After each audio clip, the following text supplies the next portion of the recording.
Männer. Es war ein langer Krieg. Es war ein krasser Krieg. Ihr habt tapfer und stolz für euer Vaterland gekämpft. Seid eine besondere Truppe, die ineinander einen... Hey everyone, Hydra here. This is Project Superpowers number 2. This came out last Wednesday.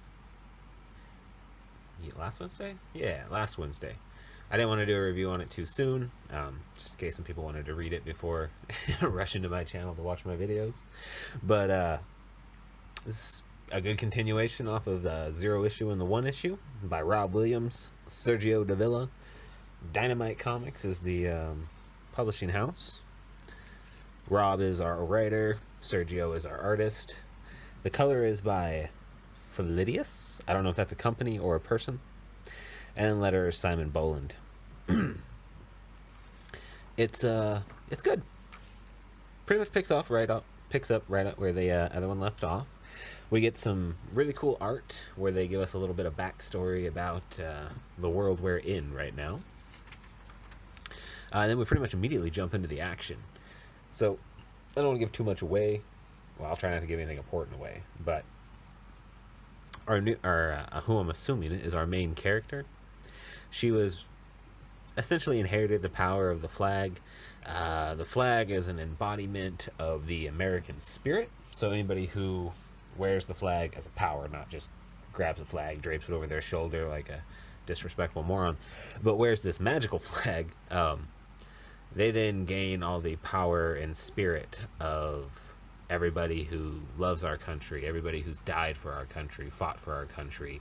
All of that emotional power is basically channeled into the wearer. Who, I honestly, if I remember correctly, she isn't even from America, but it might just be that she's from a small town and they went to New York. Regardless, she is fighting the devil, or, devil man. He's a shape changer. He's essentially been taken control of by somebody else. We don't know who, we don't find out who, but he's fighting the llama seriously, trying to hurt them. He is able to fight it well enough to kind of let everybody know that, hey, I'm not me, I don't want to be doing this, but I don't have a choice. He's semi-successful with what he's doing when it comes to the llama, and at the same time, the Scarab shows up. Now, if you're not familiar with the series, the Scarab is new to us. If you are familiar with the series, then you'll probably recognize the Scarab, because when I looked up pictures of the old stuff, well, when I looked up information on the old run, I saw him. When he's introduced here, though, it's, my name is Aman Gadul. I am also the Scarab, and if this is some kind of invasion of Earth, then the Arabian nations will stand on your path alongside our sisters and brothers. Kind of like we've never met them before. I guess that could just be a monologue for the Das Villains, but he knows the villain.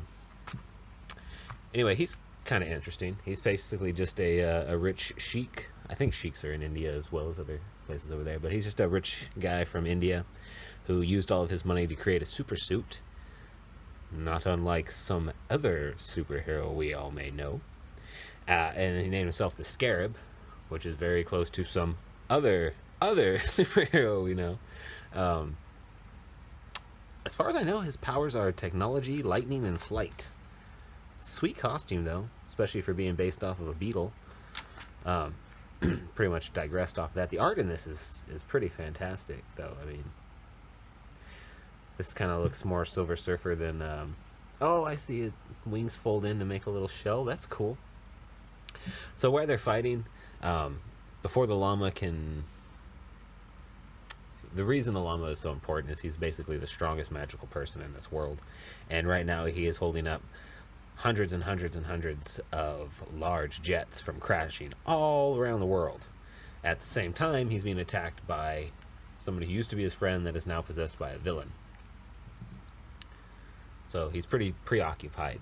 When he finally does disappear, though, he just poofs all these jets out of existence. Nobody knows where they went to, where the people went to. They just know nobody died, as far as they can tell. Which is kind of silly and interesting, I guess. But after that little event up in the sky, our main character falls, plummets towards the ground. The Scarab is going to save her, but the spirit of America lifts her up. And this is probably the worst art in the entire book. This little face shot right here. Ooh, Lord, does she look ugly.